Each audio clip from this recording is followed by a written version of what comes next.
बघितलं असेल खाली सुद्धा, तर तो ओव्हरवर्क असल्यामुळे बोलण्या वागण्यामध्ये एक जी संवेदनशीलता पाहिजे किंवा एक काय म्हणूया माधुर्य पाहिजे किंवा मदत करण्याची वृत्ती पाहिजे, ती स्टाफमध्ये कधी कधी फार काम जसले की कमी होते.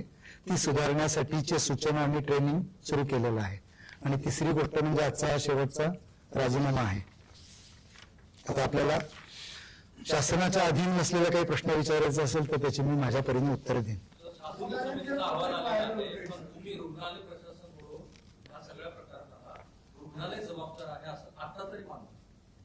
शासकीय अहवाल अजून आमच्याकडे आलेला नाहीये. एकूण 3 नाही, पण आमच्याकडे अजून यायचं आहे. 3ही कमिट्यांचे एकच शासकीय अहवाल नाहीये, 3 अहवाल येणार आहेत.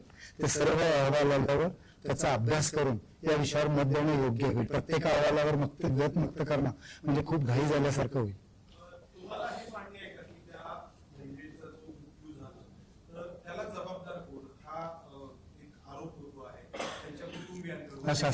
हा शासन आणि त्याच्याकरता मॅटर्नल मॉर्टॅलिटी म्हणून काल कॉर्पोरेशनमध्ये की आईच्या मृत्यूला जबाबदार कोण अशी मीटिंग कालच कॉर्पोरेशनमध्ये झाली. आपल्याला तिथून त्याचा अहवाल मिळेल. म्हणजे मी म्हणण्यापेक्षा डायरेक्ट शासनानेच म्हणणं जास्त चांगलं आहे. याच्या मृत्यूशी याचा कोणाचा काही संबंध नाही. डिपॉझिट सांगतो, डिपॉझिट फक्त हाय व्हॉल्यूमच्या पेशंट जे होते त्यांच्यामध्येच होते आणि तेही पेशंट गरीब असले तर घेत नव्हते. जे पेशंट भरू शकतात त्यांच्याकडनं घेतात.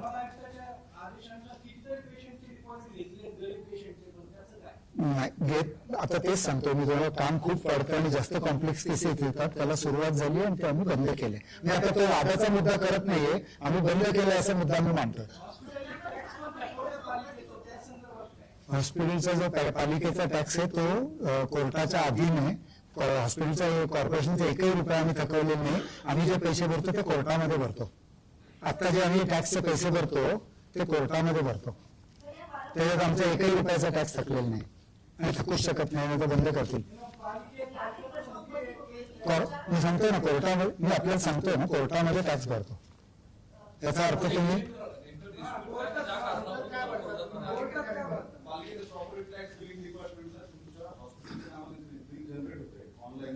ते सांगतो त्यांचं जे टॅक्स आकारण्याची जी प्रथा आहे ती त्यांनी कमर्शियल केली आणि त्याला आम्ही कोर्टामध्ये चॅलेंज केलंय. आणि कोर्टाने जो निर्णय दिला ते दोन्ही पार्टींना पाळणं बंधनकारक आहे. त्यांनाही बंधनकारक आहे, मलाही बंधनकारक आहे. त्यामध्ये काही डिस्प्यूट नाहीये. नाही, पैसा भरावाच लागणार. जर कोर्टाने त्यांच्या बाजूने निकाल दिला तर एकही पैसा सोडता येणार नाही. मला कळलं नाही, म्हणजे कोर्टामध्ये जाण्याचा जगात प्रत्येकालाच डेमोक्रेसीचा कोर्ट हा स्तंभ आहे ना. कुठला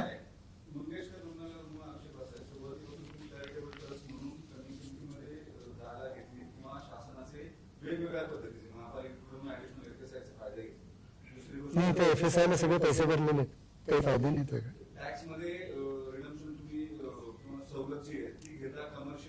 टॅक्स मध्ये आम्ही सवलत घेतलेली नाही. कोर्टामध्ये सवलत नाही आम्हाला काही. न्यायालयाच आहे. हो बरोबर.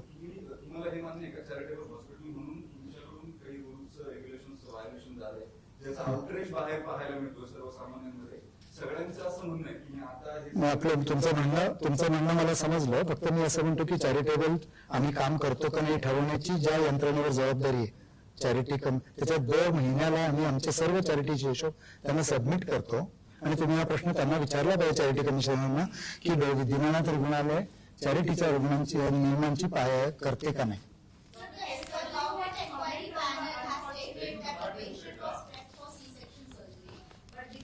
Patient was never prepared for C.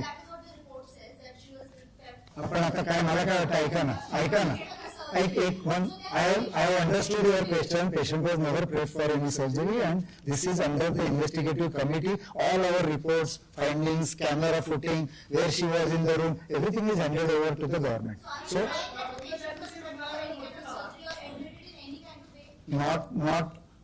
not even 1 out of million.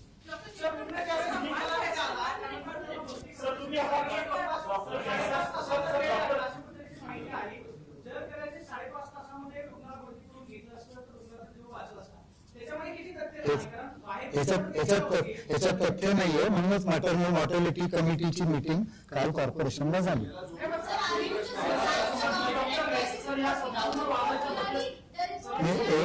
ऐका एक सेकंड, कसं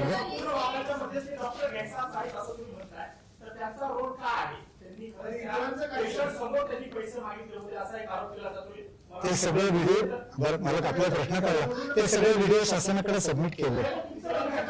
मी तिथे नव्हतो.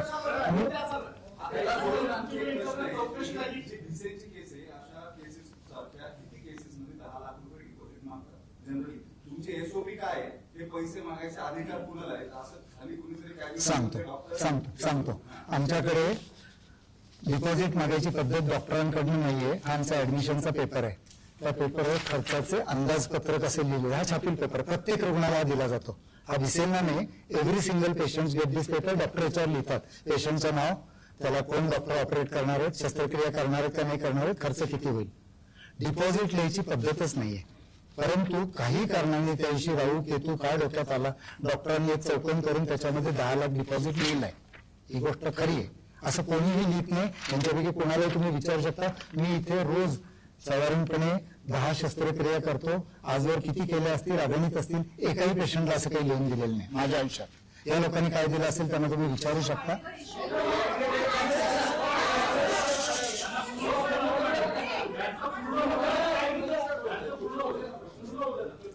त्यामुळे डिपॉझिट जर काही समजा कोणाला घ्यायचं असेल तर ते बिलिंग डिपार्टमेंट डॉक्टरांशी बोलून समजून घेऊन त्या रकमेपैकी किती रक्कम घ्यायची असं फक्त काही सिलेक्टेड केसेसमध्ये ठरवतं. ह्या केसमध्ये तशा प्रकारचं डिपॉझिट डॉक्टरांशी बोलून त्यांनी काहीतरी पेशंटला सांगितलंय.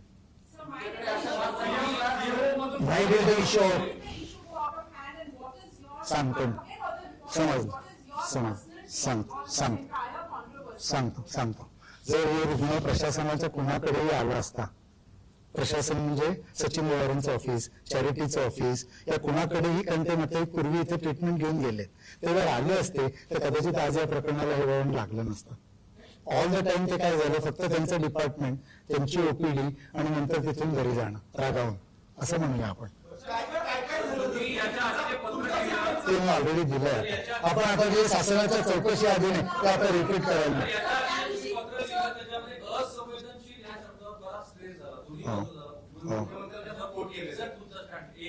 माझं म्हणणं की सांगतो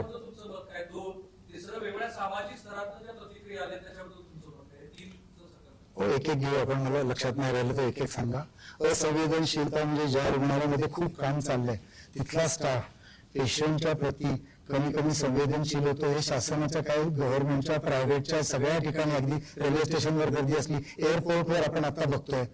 तर संवेदनशीलता काय होतं, कामाच्या गर्दीमध्ये प्रत्येक माणसाला जो पूर्ण न्याय मिळाला पाहिजे तो त्या कामाच्या गर्दीमध्ये मिळत नाही. आणि त्याच्यासाठी एक धक्का देणारी क्रिया म्हणून आम्ही याच्याकडे बघतो की आपल्या स्टाफनी आणि तिथल्या लोकांनी पेशंटशी सहानुभूतीने आणि त्याला मदत करण्याच्या वृत्तीने वागली पाहिजे असं आम्ही सर्वजण समजतो. हा ऍब्सोल्युटली ऍग्री. आम्ही कधीच डिनाय नाही करत. असंवेदनशीलता म्हणजे आपल्या वागण्यामधलं एकमेकांना जे मदत, तुम्हाला असं इथं वाटलं पाहिजे ना हॉस्पिटल आपली मदत करते, असं जर वाटलं नाही, असं जर वाटलं कोण नाही भेटायला पाहिजे.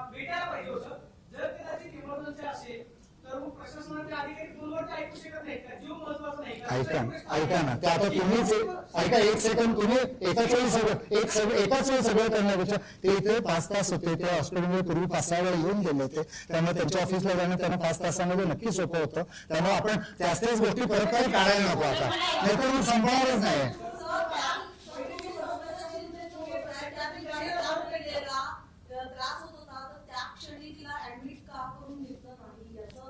हेच तर शासनाच्या कमिटीज. पण माझं उत्तरापेक्षा ऐका ना, आता याच्यात एक तिसऱ्या माणसाने उत्तर द्यायचं. जेव्हा डॉक्टर गैसास आणि शासनाची कमिटी 5 तास एकमेकांशी बसून हेच बोललेत, त्याच्यावर एक तिसऱ्या माणसाने चौथं ओपिनियन द्यायचं, हे बरोबर नाही. असंवेदनशीलतेवरती मी बोलू मेडिकल. मी ऐका ना एवढ्या एका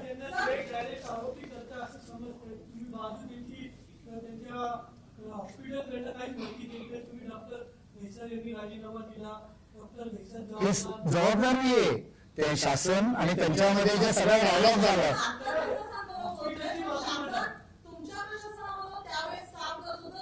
कोण शासन कोण शासन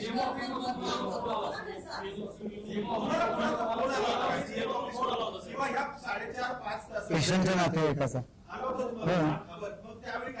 त्यांनी मला सांगितलं की सर ते माझ्याकडे डिपॉझिट मागतात, माझ्याकडे एवढी रक्कम नाही. म्हटलं तुमच्याकडे किती रक्कम आहे?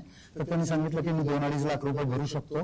म्हणजे तुम्ही तेवढे भरा, बाकी सर्व सूचना मी देतो, तुम्ही जाऊन आता ती रक्कम भरा. ते लोक मी सांगितलेल्या गोष्टीला कधी नाही म्हणणार नाही. बस ऐका ना, आता ह्याच्या पलीकडे मला पुढे काही कळलं नाही. मी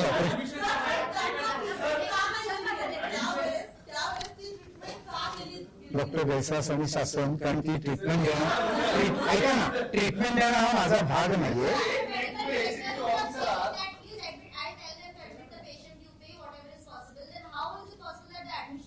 मी ऍडमिशनला नाही सांगितलं, नातेवाईकाला सांगितलं.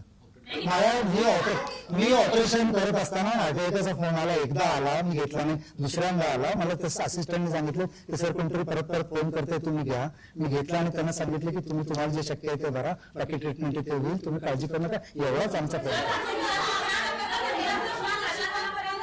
माझ्या सूचना प्रशासनाला मी दिल्या नव्हत्या. 5:30 नाही, मला त्यांचा फोन 2-2:15 ला आलेला आहे. ते सकाळी 10, ऐका, सकाळी 10 ते सगळं चाललं ना, तर त्याच्यात आपण जायला नको. तुम्ही मला माझं विचारू शकता. ऐका ना, तुम्ही मला माझं विचारता ना, मला फोन 2-2:15 ला आला.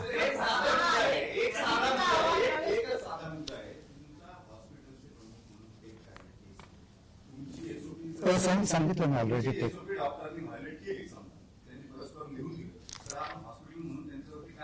आता हे सगळं तेच असतेच तर एक्झॅक्टली तेच सांगायला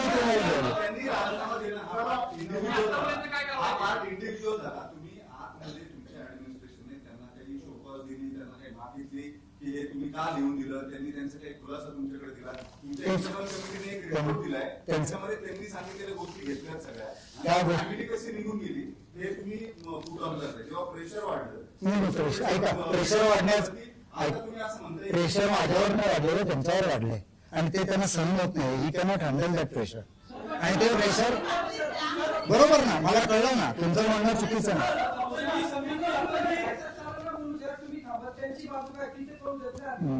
तुम्ही मला माझे प्रश्न विचारू शकता, मला कोणाचे तरी दुसऱ्याचे प्रश्न विचारू शकता.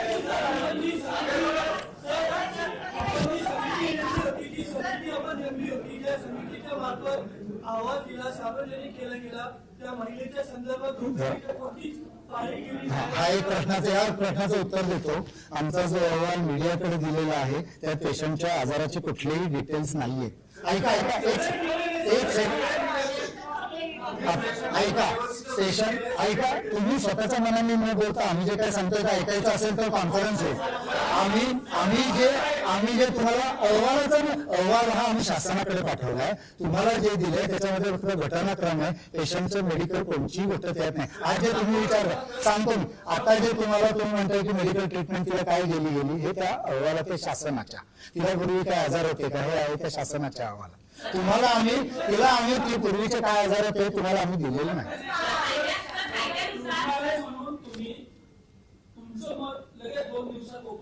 मत नाही केलं, सांगतो आमचं रुग्णालय सांगतो नाही, स्वतःला क्लीन चिट नाही दिली. जरा एक सेकंद ऐका. आम्हाला शासनाने एक पत्र पाठवलं की डेली मिरर मध्ये आलेल्या बातमीला तुम्ही उत्तर द्या. ते उत्तर जे दिलं तेच उत्तर आम्ही त्यांना पाठवलं जे मेडिकल होतं आणि तुम्हाला दिलं ते त्यातला मेडिकल पार्ट काढून होतं, बाकी काही नाही केलं आम्ही. आवाज ज्यावेळेस लोकांच्या मनामध्ये प्रश्न आहे, एवढी मोठी संस्था आहे, संस्थेचं एवढं मोठं नाव आहे, लोकांच्या मनामधला संभ्रम, लोक समितीची वाट बघणार नाही. समितीचं एवढंच मी सांगेन, ऐका ना, मला कळलं लोकांचा संभ्रम. समितीचं काम अतिशय वेगवान चालू. मी यापूर्वी एवढं वेगवान काम माझ्या आयुष्यात पाहिलं नाही. त्यामुळे लवकर जे प्रश्न कन्क्लुजनवर येणार आहे त्याच्यावर आपण आज उडी मारायची काही गरज. तेच आपण परत बोलतोय जे शासन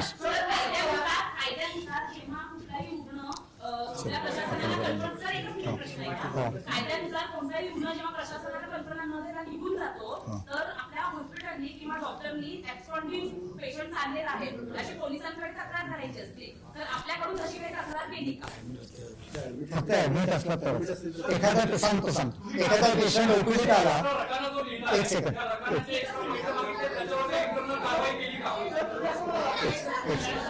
तुम्ही जे म्हणताय पेशंट जर ओपीडीत आला आणि न सांगता गेला तर कुणालाही कसली इन्फॉर्मेशन दिली जात नाही. ऍडमिटेड पेशंट अचानक निघून गेलं तर लगेच आम्ही पोलिसांना कळवतो. गेली 25 वर्ष कळवतो. नाही काय होतं, आपण तेच बोलून काही करत नाही. म्हणजे वेळच नुसतं लागून प्रेस कॉन्फरन्स ही भांडायसाठी नाही.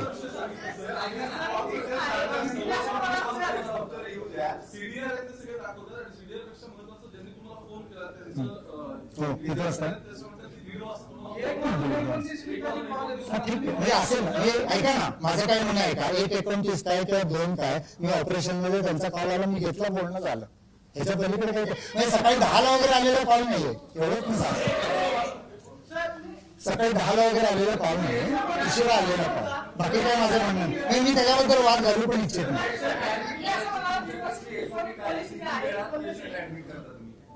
वेळेचं असं नसतं आमच्याकडे. ऐका, आमच्याकडे खूप वेळा बेड उपलब्ध नसतो. 4-4 ते 5-5 तास रोज 10-20 पेशंट तरी इमर्जन्सीमध्ये थांबलेले असतात, कारण खाटच उपलब्ध नसतात.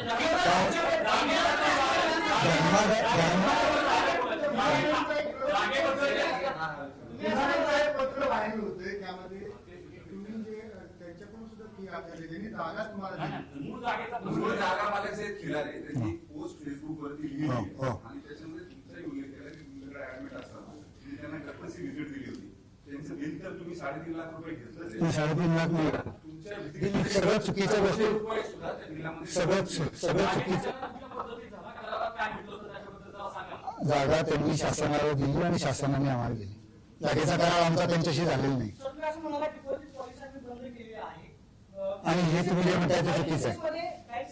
चुकीचं एवढं मी सांगतो माझं. डोक्यामध्ये हा विचार आला, म्हणजे याचा अर्थ की तुमच्याकडे आधी डिपॉझिट पॉलिसी जी आहे ती अस्तित्वात होती. कधी तुम्ही आता म्हणाला डिपॉझिट पोलिसांनी बंद केली. माझ्या मते ऐका ना, समज ऐका, जेव्हा तो असंवेदनशीलतेचा मुद्दा मी आपल्याकडे पाठवला होता, त्यात लिहिलेलं आहे की दिनानाथला सुरुवातीला डिपॉझिट घेत नसेल, पुढे गुंतागुंतीचे आणि महागडे उपचार खूप वाढत गेले, लोकही लांबून आमच्याकडे